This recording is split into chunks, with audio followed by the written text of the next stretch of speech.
And yo, the Sports Bag Bros podcast is back on a Thursday. We're about to head into the weekend, as you may know. This week here, we started off on a Tuesday because there was a holiday, Memorial Day on Monday. Our typical days, Mondays and Thursdays, we drop the videos. But anyway, let's move ahead. Sports still going on, regardless of if we're here today, tomorrow, the day after that. I think right now the biggest news may be what happened in Major League Baseball, where now they're going to acknowledge and allow Negro League players to kind of mingle their stats with Major League players. I don't know necessarily what I thought, but I'm seeing what people are saying and what people are thinking. You can only imagine, especially in today's climate and society, not too many happy people. Yeah, you can either look at it as it's bogus or it's way, way, way long overdue. Yeah. I mean, because those players, that's what, two or three generations ago, at least? At least three. Shoot, might be four. Yeah, but and then you it's been a long time, man. When you see when the stats are included, Josh Gibson has the highest batting average of all time. But certain people aren't happy about that. They're saying, look at this. He only had 300 at-bats this year. He wouldn't even qualify for the league batting title. Whatever. What I think about is when they played each other, because MLB All-Stars played against Negro League All-Stars, and the Negro League All-Stars held their own. Yeah. So you can't say that MLB players were definitively better than Negro League players because they played against each other. And people are going to say, oh, those are exhibition games, blah, blah. Satchel Paige came in and struck out a whole bunch of dudes when he was like 93 years old. Imagine him. Joe Louis, 93 years old. Imagine him in his prime. Come on now. And that's what I'm saying now. I'm on that side of it to where it's not definitive.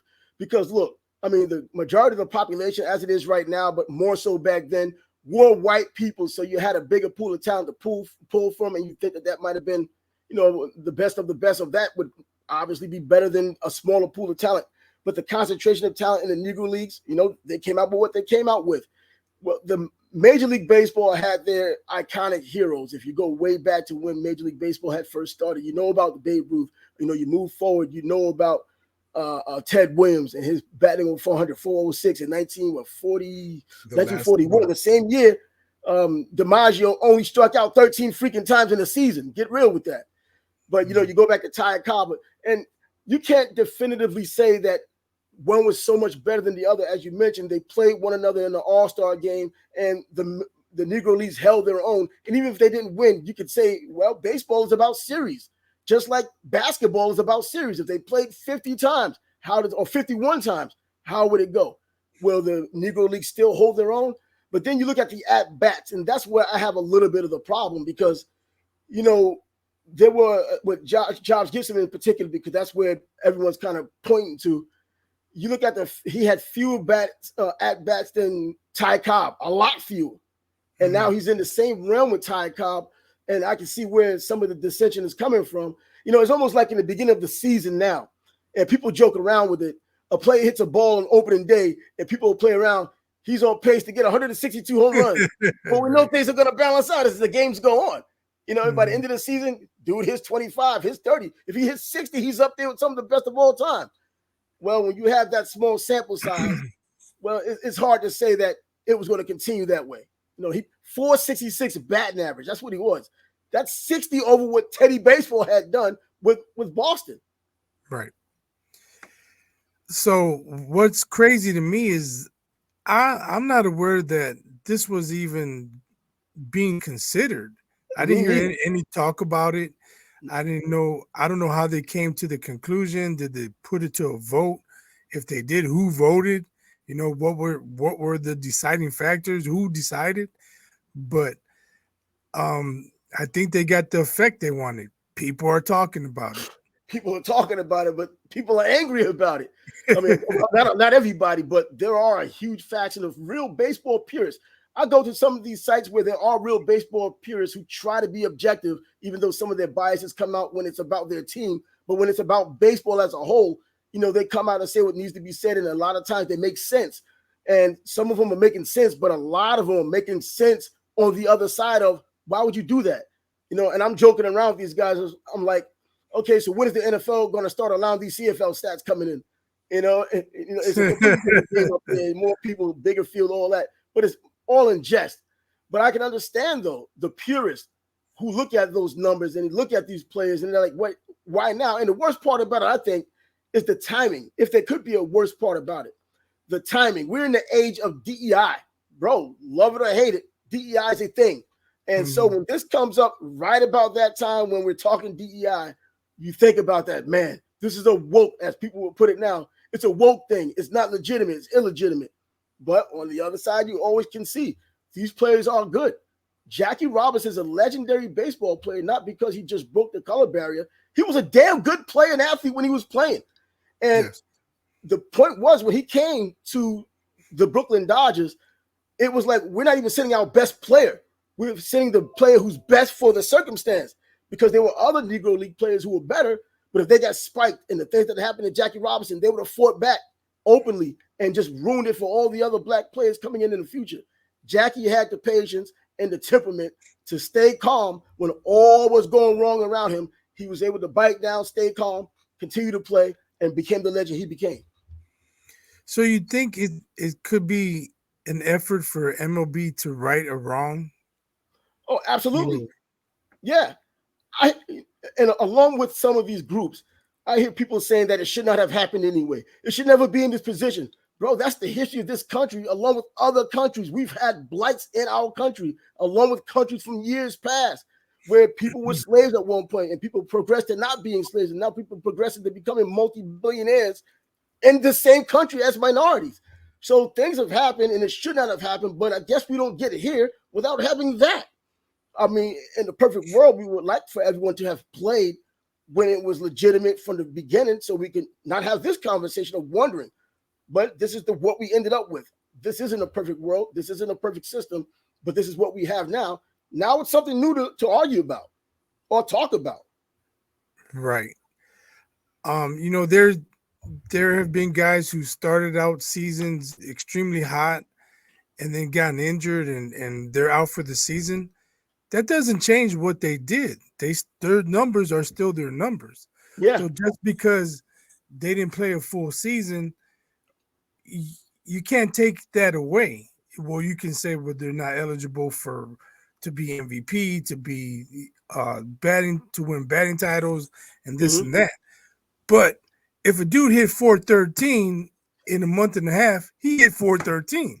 That's it. We was at Luther Rise last year trying to get there. And he was hitting and hitting and hitting and hitting until ultimately he dropped, but hell, he was still up there when he dropped. But I'm thinking some people, well, just going by the empirical evidence that I've seen, that those people are more looking at the inferiority of what they believe the Negro Leagues were compared to the major leagues. Now, how can you decide which one was more inferior because it didn't get the coverage? Because we understand now, especially, how it went down and why it went down the way that it did. Well, it was a racist, bigoted, discriminatory country at the time. I mean, things have changed a whole lot since then. We're not as bad now as we were back then, but we know what it was back then. Now, can we definitively say that Babe Ruth was better than Josh Gibson? Can we say that Ty Cobb, was he better than what? Papa Bell? I mean, numbers wise, yeah, but in terms of being one of the fastest players and having the stolen bases, maybe not. True. And I feel I have to mention this because I didn't know this growing up. And I don't know the guy's name, but my friend Todd, I mention him often, the toe story. Yeah, that guy. We're all hanging around as a bunch of us, and we try and trip each other up with sports questions or whatever. And he asked, who was the first black major leaguer?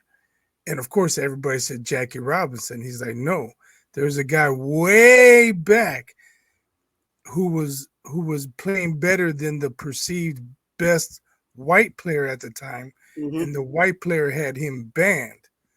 because he was embarrassed. And that's when the color line was implemented. And baseball, because remember, there were color lines throughout sports, period. Boxing in particular. They weren't letting black boxers fight for the championship, at least not the heavyweight championship.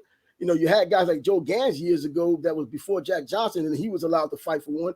But then you had Jack Johnson as the heavyweight champion of the world, which means you could beat every man on the planet. They wasn't giving him an opportunity until he finally got his opportunity against Burns and ended up getting the title. And I don't know if he desecrated it doing the things he had done, but he held the title, he held it proudly, and he just trolled everyone before trolling was a thing when he had the title. Yeah, but baseball-wise, man, I keep going. I'm thinking about it now, and it makes you think more about, was it about the talent or was it just a discriminatory practice? Was it just simply that? You know, I can't say anything about whether it was. You know, I don't think that players are afraid of other players, just like I don't believe boxers typically aren't afraid of other boxers. This is the life they've chosen.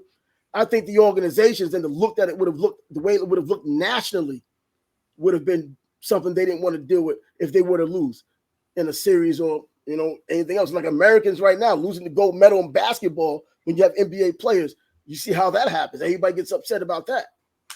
Yeah, and you mentioned purists. Well, let's look at baseball. There's a pitch clock. You can only throw over to first base 2 times. Yeah, that's crap. I mean, baseball is not, it's not your father's baseball anymore. Oh, not now. Right. So you can't say that baseball is pure because it's not what it used to be. I don't want to say it's tainted, but it's definitely different. So how can you cry about purity? Well, those purists, though, those are the purists that were complaining about this same thing as well. You know what I mean? They're complaining about all the things that take away from what baseball used to be, having a pitch count or adding runners on base for, you know, for that opportunity in extra innings. They don't like that. It's just they don't have any control over it either. Apparently, the people who run baseball, they aren't purists. They're changing the game. They're trying to make it new baseball. The purists are still hanging by what used to be. They still like what used to be. They'll stand there and sit there watching a 4 and 5 hour game. But it's this the new rules, and of course, I think the economics comes into it because of the advertising or lack thereof. If they're, you know, well, actually get more advertisement if the games are longer, I believe. But yeah, the purists wanted the old school way. I don't think they're complaining about, but they're complaining about that. But they're not looking at it that way. They're just looking at it just as, oh man, yeah, I don't want to say desecration.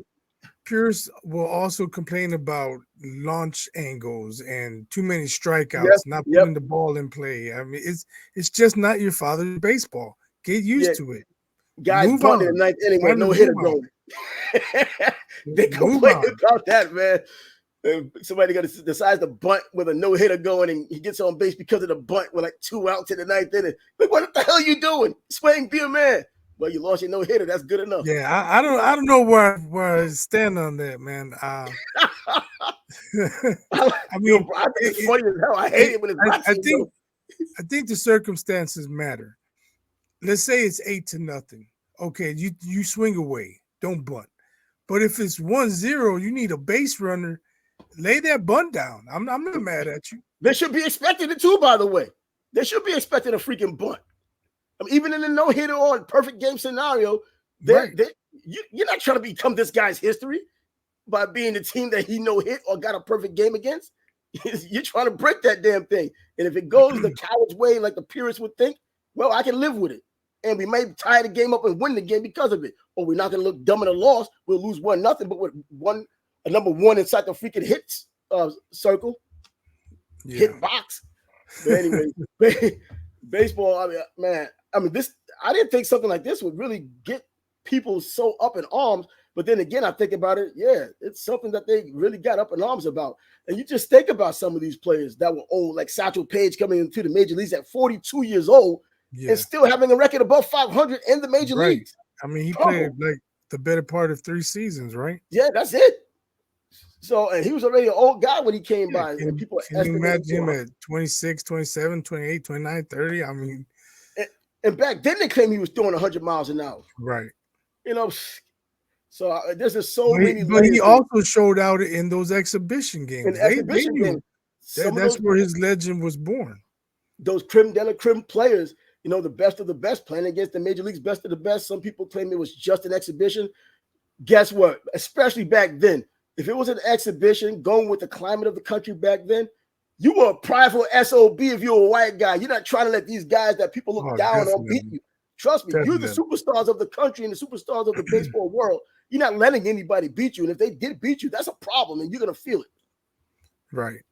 And that makes me think of when the 84 Olympic team beat all the NBA All-Stars, and people are like, oh, those games didn't matter. Of course they don't count towards anything, but you can tell me Larry Bird, Isaiah Thomas, Mark Aguirre, and all those guys didn't care that they were getting beat by college kids? Fuck out of here. They give a damn. And they care, man. And they probably got chippy too, man. I mean, come on. Things get chippy when things aren't going the way they should go, especially when egomaniacal NBA players against these upstart guys who may be in the league sharing with them. And MJ was in that team too, wasn't he? Yeah, he was on that team. Yeah, 84, yeah, of course. And legends like Joe Klein. Joe Klein. who had more help, Bird or Michael? Man, I tell you what, though. I just Vern Fleming. Was Vern Fleming on that team? Who? I think it was Vern Fleming. Oh, I do not know. Can't remember that. I mean, I even know the freaking women's Flo Hyman and the women's volleyball team from 84. You know what I mean? She died soon after, unfortunately. But I remember all that from 84 quickly, including the boxing team that could be arguably the best boxing team of all time in Olympic boxing. But there weren't any Eastern Bloc countries or communist countries. We'll never know for sure. I take 76. And if you look at it, if you want to really break it down, you can go back to the Worlds and see who won and who lost. And Terrell Bibbs was knocked out by Teofilo Stevenson back then. So that probably would have been a repeat in the Olympics. I think he got his rib broken in that fight. But anyway, another discussion for another time. And one of the arguments I think someone brought up in one of the groups was it was done because they want to bring more prominence to Black people and bring the interest in baseball back. Bro, there's been interest by Black people in baseball. They're just not interested as much anymore. Baseball isn't what it once was, for Black folks who look at basketball more and other sports. There are other sports that they're interested in. Baseball isn't one of them. But now baseball is truly an international sport where you have everybody, especially the Latino and Hispanic players, who are practically dominating baseball right now. Over 30% of the league is Latino and Hispanic players. And those players are making their name known in every position. Yeah, baseball in America has changed significantly. From the time when we were growing up, in the summertime, I mean, we played baseball at the park almost every day. Almost every day. Sometimes we had double headers. My neighborhood would go across town, play kids from other neighborhoods. They would come to our neighborhood. I don't know when that stopped, but it's been quite a while. Yeah, kids don't do that anymore. No, the Sandlot. There hasn't been no Sandlot going on for no a long Sandlot time. at all anymore. Just regular, no one doing anything. You do have these travel squads. I don't think they've really put baseball too far to the reach for people who may not be able to afford a travel squad. But at the same time, I'm looking at all these players who are in the major leagues right now from these Central American countries and so forth. Well, they didn't have money. They still turned out to be the players they were. You hear the stories about Mariano Rivera in Panama using a cardboard glove. Yeah. Bro, they didn't have a travel squad, but these guys still honed their skills and were identified at a young age because of those skills and ended up getting into the system and were able to become NBA, NFL, Major League Baseball players. We look at Ellie De La Cruz, another young player, Latin American player, who's actually dominant. And if you could see the gifts he has, you could see that if everything just goes the way it needs to go and he doesn't get caught up in those injuries and stupid things, bro, he's a superstar waiting to happen. Right. And behind Louis Robert, he's my second favorite player currently right now. But we got to show some love to Asian players too. I'm about to mention that next because now we're the Asian players, and they've been doing it for especially in Little League, man. Those little leaguers come over kicking ass. Taiwan, you should just own everybody. Mm-hmm. You know what I mean? So yeah, bro. And Asian players, they're absolutely killing it. And now that they're bringing more of them in, and it seems like almost all of the Asian players they bring in are becoming some kind of star or even superstar in Ohtani's case. Ichiro, come on. Now we're going to take his stats from Japan now because look, everything is the same in Japan as it is over here. from the distance between the plate and the rubber, from first base to home plate, everywhere else around the diamond, all the dimensions are practically the same. And on occasion, they beat major league players. Didn't he beat Babe Ruth's record first in Japan? Oh yeah, over there, yeah. And they kind of just looked down on it. Now, I think going back to the Negro League thing, the problem I think is the record keeping was so shabby back then. They're saying, well, I think Josh Gibson had over 800 home runs. And then another place would say that just almost 800 home runs. And I'm wondering, what's up with the record keeping? I mean, a pen, a pencil? I mean, there weren't computers for anyone back then. You could have figured it out and got this down pat. And the reason why I even bring that up is because I've covered HBCU football for years, decades, literally. And it's the same problem now. If it weren't for the national database, the stats wouldn't be that great. I was looking up Jimmy Robinson, a player who played for Bethune-Cookman just a few years ago. I went to the games. I was on the sidelines for these games. And there was things missing about what he had done just 2 seasons ago. When you went to some of the black sites. I'm like, bro, if you weren't there, I guess it didn't happen. Now he's playing for the Massachusetts Pirates in like indoor football. But the point people is try to say that about Wilt's 100. Like people try to say that about Wilt's 100. What? Did it actually happen? But right. There's no footage. Well, I mean, if you weren't, I guess if we don't have records of it, I don't know. I guess if we don't have records, it never happened. But I wonder why with the Negro Leagues, those records were so shabbily kept, whereas Major League Baseball is just a running rule of record. You can go way back to back when the Yankees were the freaking Baltimore Orioles for at least one season, and you can see, wow, or the New York Highlanders, you can see, and you can go to the stats, you can look at the rosters. Man, with Negro League Baseball, you can't do that. You're guessing about home runs. You're guessing about stolen bases. That might just be your batting average. You know what I mean? Come on. Come on. But 466 still hard to believe. But you mentioned, are we going to include records from Japan now? That's what I would want now. That's an interesting question. But I think people can say, well, you draw the line. It's a totally different country. It's a totally different continent. It's on the other side of the world. Well, they have great players that play there, man. I'm not disparaging them in any way. I'm not throwing shade at them. I'm just saying about their location. Whereas the Negro Leagues were in the United States here, right? And I think it goes back to your original point. Are they trying to make amends for what happened years ago? Kind of correct and wrong. So it looks like more of that. But while doing it, they get people talking about baseball, but not everything is bright and sunny when they're talking about it. And I think they expected that as well, especially some of these people who don't like now that, you know what, if you decide to take one of Josh Gibson's 800 or just under 800 record of home runs, now you're over Bonds and Babe Ruth and Hank Aaron. You just go all over the place. Hank Aaron played for what, the Mobile Bay Bears when he played in the Southern League. So, I mean, he was in the Negro Leagues too. Mm-hmm. Became a star in the Major League Baseball. We already know about that. That goes without saying. Yeah. So I haven't seen enough. Are there parameters? Are there a certain amount of a level that you have to reach for? You have to qualify for all-time records? I don't know. It just seems like they dumped all these stats in there, and let's see what happens. It's a crapshoot. But I don't know, man. Well, it's done now, and they're not taking it back. And by the way, you know what? If they didn't mean that much, why did they let some of these Negro League players, sight unseen, I guess in a lot of cases, get into the Hall of Fame anyway? They're in the Hall of Fame. You know, they're in the Hall of Fame, not having played in the Major League Baseball. So this brings me to, if they're trying to right a wrong, will they allow Shoeless Joe Jackson into the Hall of Fame? Because he was banned. Wait. He was banned for life. Mm-hmm. He's been dead how long now? Man, probably about. So he paid his debt. He should be eligible. 80 years? I don't think it's been that long, but nah. He's eligible now for the Hall of Fame. He's no longer banned.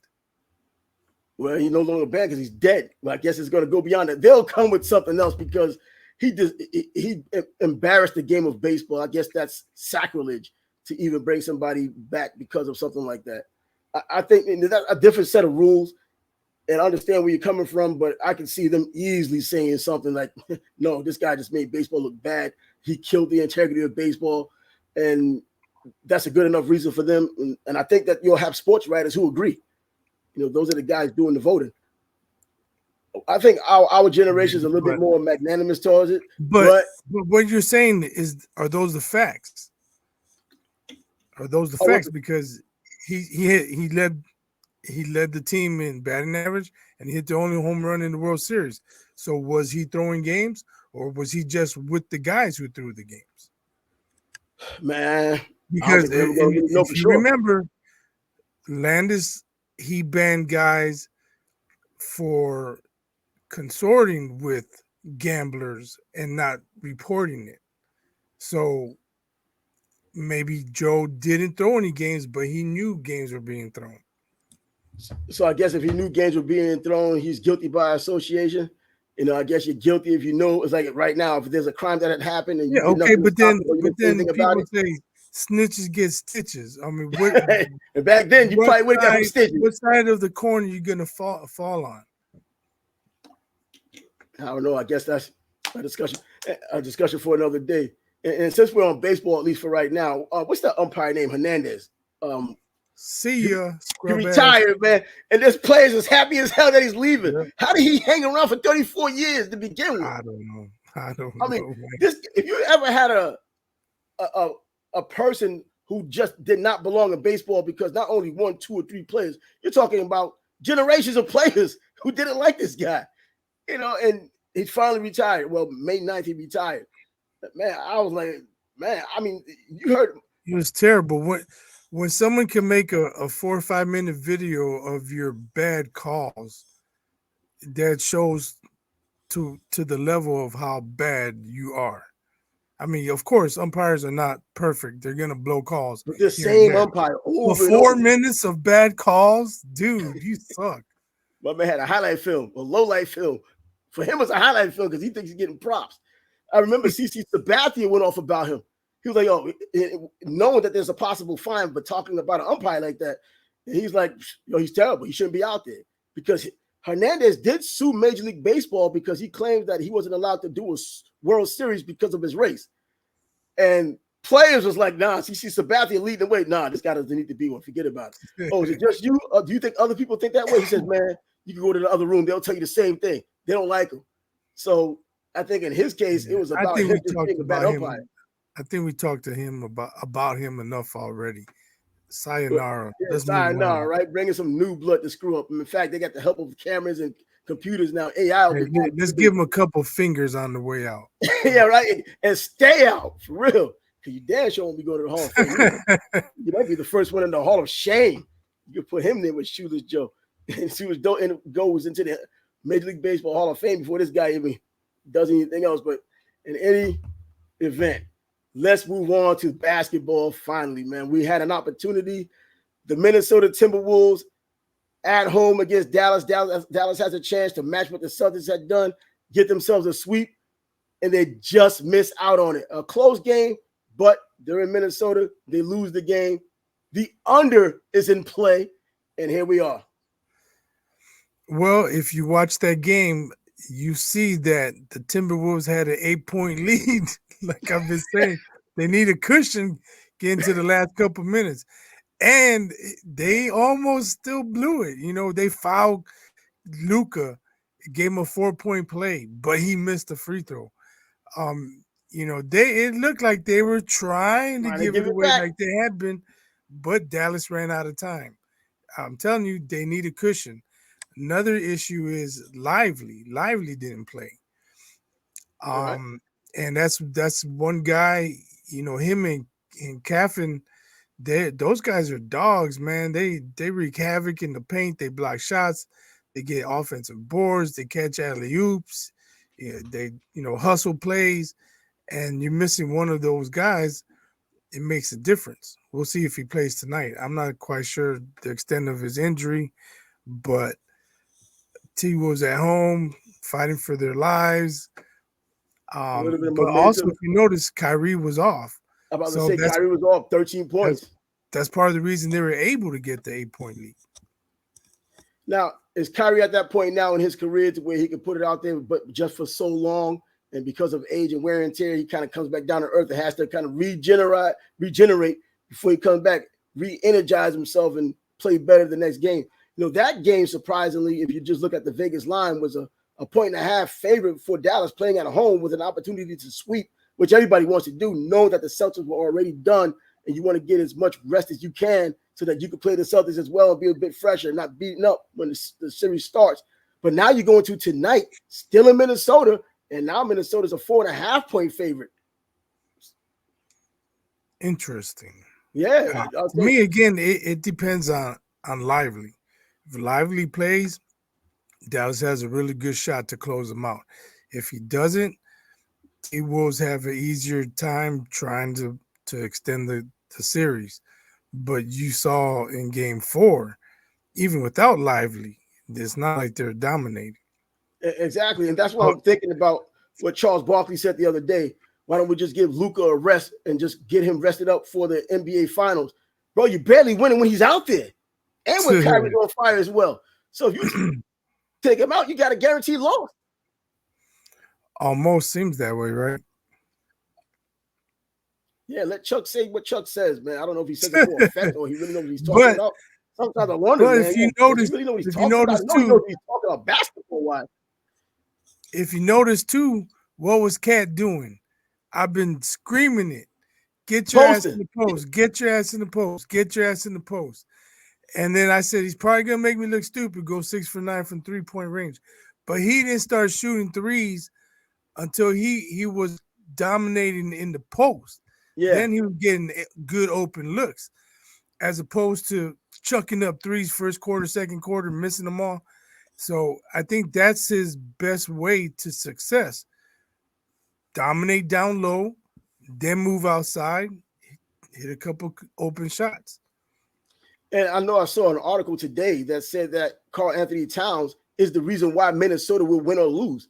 And I'm like, is that true? I think everyone looks at Ant as being the guy, but Karl Anthony Towns, when he's on top of his game and he's doing what he's supposed to do in the post and not falling in love with just shooting, they do have the better chance, regardless of what Anthony Edwards is doing. He has to stop committing dumb fouls and then trying to take people off the dribble. Bro, you're not KD. Did you ever see The Fish That Saved Pittsburgh? No, I had not. That's a movie with Dr. J. Meadowlark. Yeah, you did tell me about that a little while ago, but I didn't see the movie. Okay, so they're having a bad night, and Meadowlark Lemon, he does his Harlem Globetrotters thing where he's at the free throw line and he's throwing passes and doing everything, and he's trying to go to the basket and they're stealing the ball from him. And then they show him a clip of what he's doing, and he's like, I already got you. Keep it off the floor. Keep it off the floor. That's what Cat has to do. Keep it off the floor. You won't charge people. You won't get the ball stolen. Stop trying to be KD. You're not KD. I mean, he's good being who the hell he is in the post, and he does still shoot well from the outside. He shouldn't fall in love with it because I think he is meant for the post, and they get their advantages when he's in the post dominated. It gives them more option, more opportunity. Right now, I mean, I don't know, man. I said it before the series and before Dallas even got into the playoffs about how they got hot at the wrong time, like outside of the playoffs, and it wasn't going to continue here. And they've kind of been helter-skelter, schizophrenic in the playoffs and still ended up winning series. Now it comes down to this. And I can't say for sure now that Minnesota's gotten this one win that it's a guarantee that Dallas can just close them out when they feel like it. I think it just ends up happening if it happens, but it's not like they can just turn a switch and they can just close them out because of it, whether it's in Dallas or in Minnesota. That's true. I mean, it could be Minnesota. They just win, right? Because they make the plays. First 3 games, if they make a play here, make a play there, they win 1 or 2 of those games. The games have been awfully close. Yeah, very close and low scoring for Dallas standards. I mean, for NBA standards this season in particular. Now, you look at the Celtics, and when we talked about the Celtics this season, they're always due for some type of a crappy game. It's just that they did play their crappy games against the Pacers and still won those games, though. They still won the crappy games they had. They were down by 15, came back and won games. They played 3 crappy games against the Pacers, and they won. That they wouldn't have gotten away with if it was a better team playing them. Like if Minnesota were playing them, I mean, if Minnesota was in the East playing them, you can't make those same mistakes or come out as lackluster as you are and still pull those games out because you're just a better team. And now they don't have Porzingis, and they didn't have Porzingis the other night either. Right, he didn't play at all against the Pacers. He was supposed to come back in Game 4. I guess a little bit more rest for him. Right, but how will he be limited at all, or will he be 100%? You know, he has. I can't remember the last time he's played, so he can't be in game shape. No, and he's I mean, you know, I can't even say because I don't know the extent of the injury, so you can't even say that he's at least practicing. If you got a bad freaking calf, you got a damn bad calf. I don't know about practicing, how often you're able to practice. If you have a bad wrist, that's one thing. At least you can do sprints. You know, try to keep up your wind. Right. You got a lower leg injury, you can't even keep your cardio up par. I mean, you take a little pressure off by doing some, you know, I don't know, something on the elliptical, not putting any pressure in your joints, or even on your calves, but still. But anyways, man, this game tonight, 4.5-point favorites. It looks like if Minnesota pulls this off, I wonder does Dallas start hitting the panic button? Because those games have to be close to in Dallas. But okay, so I would say if Lively plays, I got the Mavericks because the T-Wolves just haven't been able to pull away. And as long as the Mavericks are close, they have to close if it's 5 points or less, I said 3 the other day. I'm going to say 5. If it's 5 points or less with 4 minutes to go, I got the Mavericks. I just trust them to make the shots. And I do not have that same trust for the T-Wolves. If it's an 8-point lead with 4 minutes to go, T-Wolves got a shot. A better shot, obviously, with an 8-point lead. But I just don't see them being able to pull away. They get 12-point leads, and then Kyrie goes to the basket and makes a layup, and then they get a stop, and then Luka hits a 3, and just like that, it's a 7-point game.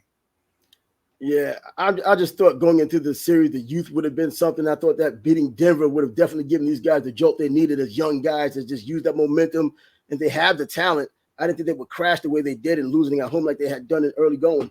But, man, Minnesota, it's been hard in these entire playoffs to just pick a team definitively and think they were going to rule the roost. Denver was that team we thought when things got down to it that they would rule the roost, but yet Anthony Edwards gave them their walking papers and just told them to go out of town too. Get out of here. You know what I mean? He's telling them the same thing he told the Lakers. And now we're here with Dallas, a team that I thought was, okay, they're still on the ascent, and they do have, I guess, allegedly the best backcourt in a long time. But still, I didn't think that would be enough, and apparently it is. So far, so good at least. Well, I tell you what, though, it's those 2 guys down low that help them too, because you know, I mean, if you've watched the games, you see all the alley-oops they get, all the easy buckets they get, because they have guys who can catch the ball and finish. Yeah. Unlike Caitlin Clark's teammates. Man, how about that, man? This chick drops 30, you still hit crap. She's still throwing 7 turnover balls over 7 times, but she's done that in college, so I don't think there's much of a difference there. But she's still leading the team. She's still doing what she does, and they're still losing at home. But yet they still bringing over 16,000 people to the game. And I don't even want to make the comparison, but hey, the Chicago Sky had about 9 or 8 or 9,000. Bro, we know who the attraction is, man. It's just that they have to be attracted to the team winning, not just her doing a whole bunch of things, looking good while she's doing it and still losing. It's almost remind me of some of these city guys that show you all these great moves with the point guard, but then they missed a freaking shot, but they tell you how they broke your ankles. But they tell you how they broke your ankles. But I broke your ankles, you missed a freaking shot, man. You know, it's like that. She had 3 block shots the other night too. Yeah, she was out there. She plays, man. She's just a player. She'll impact the game any way she can. Yeah, and I think if they let her not freestyle, because you want to have some structure, but if that's going to help the team freaking win, it's going to help them win. But let her play, if you want to let her play loosely inside of what you believe is your structured team and still get those points. But these women, as you was talking about the last time, they got to catch the freaking passes. And when they catch these passes, they got to execute the freaking score. They can't blow the assist because they miss underneath the freaking hoop. I saw one highlight, not even a highlight, a clip of one of her teammates got a steal at the top of the key and was going down for the layup. lost control of the ball, had to run, catch it, and she was all by herself. She had to dribble the ball out and run the offense. I mean, come on, See, man. and that goes back once again to what I was saying about the WNBA before it even started, knowing that Caitlin was going in, knowing Angel Reese was going in, this new infusion of youth. And I was saying, you know what, there's really not a whole lot that needs to change with these people other than the teams they're with are that bad or even that good. It's just that the WNBA isn't that great after all. I mean, really isn't that great. We've said that for years for a reason because it's true. You're hoping that they're the ones who are bringing the excitement and the talent to this league that's going to at least let people watch it. Now, are we going to watch a better product, or are we going to watch? You're just going to have more people watching the disaster. That's it, But they're doing it, but the WNBA overall just isn't that good. I've seen enough of even just highlights of the things that they missed. Easy freaking shot. I mean, God, you talk about Hernandez and his low light film. They could do the same and probably double it up. So check this out. I was at the grocery store yesterday, and the kid who was bagging my groceries, he's talking to the kid at the register next to him. He's like, T-Wolves gonna win tomorrow. T was in. Oh, come on, man, it's 3-1 and blah blah. And they start, and another kid comes. He's like, is he talking that T-Wolves stuff? He's like, yeah. And so they start bantering, talking about basketball, and the guy's like, well, I don't know what led to this, but he's like, well, MJ couldn't go left. I'm like, stop. I had to jump in. I'm like, stop. Stop the madness, man. You gotta do not believe that. I said, do not believe that bogus narrative. And his friends started laughing at us. It's like, you getting schooled. You're about to get schooled. I'm like, I'm not schooling them. I'm just telling them not to believe that bogus narrative. I hate when people hear this stuff and don't know it for themselves and they run with it. Right. Because if he knew better, he wouldn't say it. MJ couldn't go left. I had to jump in. Sorry. MJ went where the hell he wanted to go. That's where MJ went. He had problems initially, but apparently he corrected the issue. By the time MJ was the MJ we know and love, well, for most people love, not that little problem. But by the time he got to the league, he had decent handles. I'm not gonna say he had great handles, but he could handle the ball. Kenny Smith talks about when he got to Carolina. Yeah. Jordan's handles weren't all that great, but Michael asked him to work with him, and so he improved his handles. He was willing to take it to He'd go backwards if he wanted. He probably could go upside down. For real, man. We saw him do whatever the hell he felt like doing. He on a basketball court. So whatever. And it's just people hear these narratives, especially in the social media age, where these kids can look at a meme and take it as gospel, as long as it sounds legit. I saw that AI thing. I think I sent you today with Duffin Hell just said a whole bunch of crap. Yeah. That was AI, man. That's crazy. It is crazy. He said everything. What's crazy is that his lips seem to be moving to the words that are coming out. It was AI. It allowed him to do that. That's crazy. The craziness of AI now, man. You can't trust anything these days. Anything. Just look at the fingers, though. They claim the AI haven't mastered those yet. But come on, man. Yeah, he just said a whole bunch of crap. And I was like, oh, never mind, man. But ultimately, he probably nodded too. Yep. That's exactly what I wanted to say. Let somebody take that AI idea and do that. But now, close with basketball. Going back to your team now, we talked about last Tuesday, the Chicago Bears, Caleb Williams. Your team is going to be on football, NFL's Hard Knocks series. That's going to be interesting. It's the first time. I know they've been fighting it. They haven't wanted to be on it, but it makes sense. It makes sense. You got the number 1 draft pick. Yeah. You've improved your roster, have high expectations. It makes sense. And I don't think I've ever watched Hard Knocks. I mean, yeah, I've tuned in for maybe 10 minutes here, 10 minutes there, but after the first 2 or 3, I didn't tune in at all. This is going to be the first one, and I don't know how long it's been going, 25, 30 years. It's going to be the first one in that long for me. And of course, I have just a little bit of anecdotal story there when it comes down to Hard Knocks. Years ago when I was doing the media thing. Wait, before I forget, I saw the Jets sign Tariq Cohen. Tariq.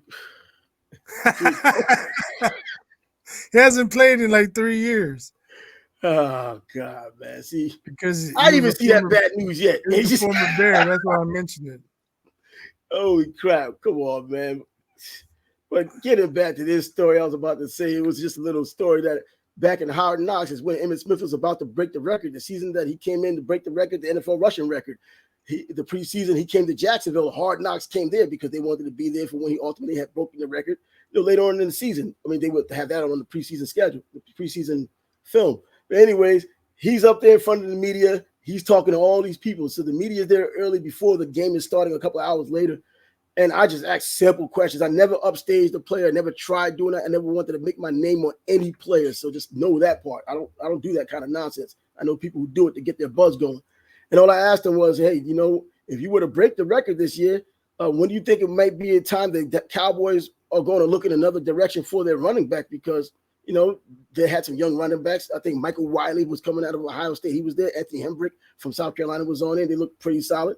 He was like, well, let me ask you, if I go out there and run for 1,800 yards, are you going to take me out? I said, I'm not the coach of the Cowboys. I'm not the coach of the Cowboys. It's not my decision.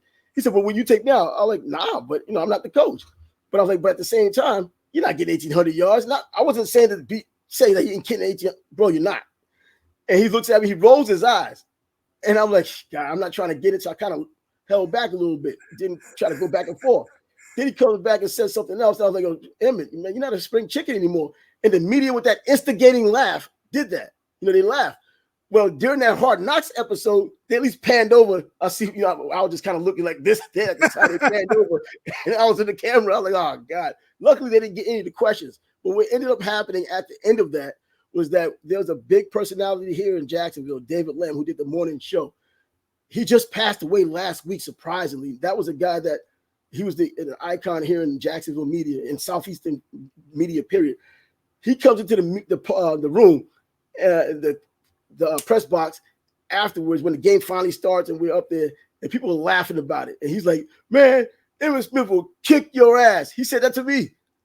And he knows Emmitt because he knew him from his high school days and college days at the University of Florida. We were the flagship station of the Gators. And I was like, oh, bro, come on, man. He's like, man, you ask him a question like that, man, he'll kick your ass. And I straight up told him, I was like, yo, bro, you know Emmitt Smith. How about we fight for a charity? We do a charity boxing match. Emmitt Smith and I told him, no BS. We do a charity event. You get in touch with Emmitt Smith, a charity of our choice. I don't want any money from it. He'll get his charity. I'll get my charity. And we'll have a boxing event. He tried to go a little bit and brag, start booming voice me with it again. I was like, bro, I'm dead ass serious, man. And he was like, well, he realized, he was like, oh, snap. So he kind of left it alone. But I was like, oh, bro, I was down. I was like, yo, bro, that would have been something. He would have came with Roy Jones or something because that's his Pensacola boy and all that kind of crap. But that's how it happened. But David Lamb just passed away this past week at 8 years old, but good dude. But that's the anecdotal story. Being on Hard Knocks for a good 3 seconds on the pan over. Because of that. And ultimately, he did break the record against the Seattle Seahawks, and they traded him a year later, let him go to freaking Arizona. He ended up going there. So, whatever. So, now we have the fight coming up on Saturday. I guess we can kind of look back now and say it's not a huge fight. It's just a fight because there are two heavyweights. Most know who Deontay Wilder is, and they don't know who Zhang is. Most people don't know who Zhang is, people mainstream-wise. But two big banging guys, someone has to go. I doubt it's going 12 rounds. Yeah, I saw a quote attributed to Wilder saying if he doesn't win, he probably retires. So who knows? Is that going to give him the little extra juice he needs to perform well and win the fight? Or it could be that juice to kind of let himself get ready and be able to handle losing and knowing that he's going to retire. So many coaches in the past have told me, man, there's like, as soon as you start talking about retiring, you got one foot out. You pretty much done it. You pretty much done it. Your mindset is already done. I'm thinking about retiring. Kind of like when Lennox Lewis fought Vitaly Klitschko. He was talking about retirement before that. And then he was just going to fight Kirk Johnson, but then Kirk Johnson gets injured and Klitschko comes in. He fights him and has a tough fight. Finally starts picking it up towards, the point where they had stopped the fight because of the eye injury, but Lynch was finally starting to get it together. And people complaining about him not giving him the rematch. Bro, he was already talking retirement before that. And after a tough outing like that, bro, he didn't owe anybody anything. You just wanted to see what you thought should have been an outcome. Especially when you consider he broke Vitaly's face. I mean, didn't he need 67 stitches? Yeah, inside and out. He just ripped his whole face up. Vitaly didn't want to stop that fight, though. He still wanted to go. Now you Vitaly's a tough dude, man. He took an ass whooping that night. And he gave not quite as good as he he got, but there's no doubt that fight should have been stopped. Oh, no I remember at the time people were saying, "Oh, why did they stop it?" Do you see his face? Dude's eye could have come out. Right. Come on, man. Crazy. Yeah, this could have been one of those Oscar Bonavita deals with the eyeball trying to pop out of your freaking head. Man, but anyways, either way, was it Oscar Bonavita? No, not Oscar Bonavita. It was freaking what's it, my man from Canada, George Chavallo. George Chavallo with the eyeball deal, I think with Joe Frazier. But in any event, man, there's no way he should have been allowed to fight. Now, he put up a heroic fight, and he did buzz Lennox a few times. I think Lennox took him a bit lightly at the time because he was preparing for Kirk Johnson, a completely different fighter. You get this guy, you think you can kind of cruise, and Vitali had more to offer than he figured, but then he had to show some resolve because he was exhausted. But he started picking it up towards the point where they stopped the fight. He saw him kind of getting that momentum, and it's going in his favor more and more. And the people who wanted the result to be Lennox Lewis losing, they're the ones who are doing all the complaining. But under the rules of boxing, if a fighter cannot go on anymore, he wants to, the ref has to save him from himself if his corner doesn't. And the ref did. Yeah. No controversy in that fight. Yeah, no controversy there, man. Shoot, staying on boxing. Somebody sent a message today asking what is the best fight that never happened. I don't know. I mean, it's all subjective, right? I could say one, you could say another, and I would think my matchup's better than your matchup. We bring someone else, he'll say another one. And exactly. He'll say his matchup's better than ours. But off the top of my head, Sanchez Arguello. Whew, yeah. I forgot about that. Bro, that would have been serious. Whoo, that would have been serious. Bro, we can use AI, get that joint jumped off. Yeah, they pulled that together. You know what? That's a fight. I knew that was supposed to happen, but I forgot all about those two could have gotten it together, man, and that would have been something for real. Another one I'd just like to see, just for me, not that it would be an all-time great, but Terry Norris versus De La Hoya. You know what? Believe it or not, I think De La Hoya knocks him out, man. It's possible, but Terry Norris, when he wanted to box, and he could thump too, like he could knock you out just boxing. Yeah. But I've seen the Julian Jackson fight, and Julian just put him to sleep in 2 rounds. But Oscar didn't have Julian Jackson though. But that left hook still was something for Oscar, which was his natural hand. But he still fought at that orthodox stance. Yeah, it was. He did have a great left hook, but it wasn't no Julian Jackson left hook. No. Julian Jackson was just God's gift to boxing. Let me just call him that. But De La Hoya, I think if I had to pick between the two, De La Hoya beats Terry Norris. And I think when Terry Norris loses, he's not going to outbox you. So he's probably going to win, get knocked out. He beat an old Sugar Ray Leonard, just battered him for 12 rounds. But he's a pure, nice boxer. Yeah, that fight was unfair. Sugar Ray Leonard's ego got what it deserved. Had no business in that ring. No, and against Camacho either, because Camacho was at least active. Yeah. You know what I mean? But in the fight the guy I picked actually was Lennox Lewis versus Riddick Bowe, the fight we should have gotten to begin with. Yeah, that should have happened. It should have happened. He puts the belt in the garbage can because he's deliberately trying not to fight Lennox Lewis, bro. That's the only way I can see it. That's why you have 1 loss over 40 wins. You're not in the Hall of Fame. Come on. I remember Rock Newman came on Old School Boxing and commented on that. He said that it was not Riddick Bowe's fault that fight didn't happen. And I don't remember. Rock's gonna say that. I know, I'm just saying, but what he wrote made sense. Like, really, like it made you think. It wasn't just some bogus reason.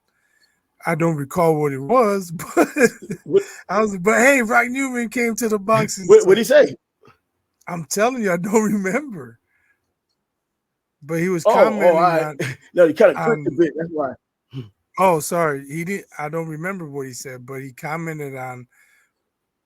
Obviously, I had posted something about Riddick Bowe not fighting Lennox Lewis, and everybody wanted that fight. I used to tag, the boxers and whatnot, and somehow it got over to Rock Newman.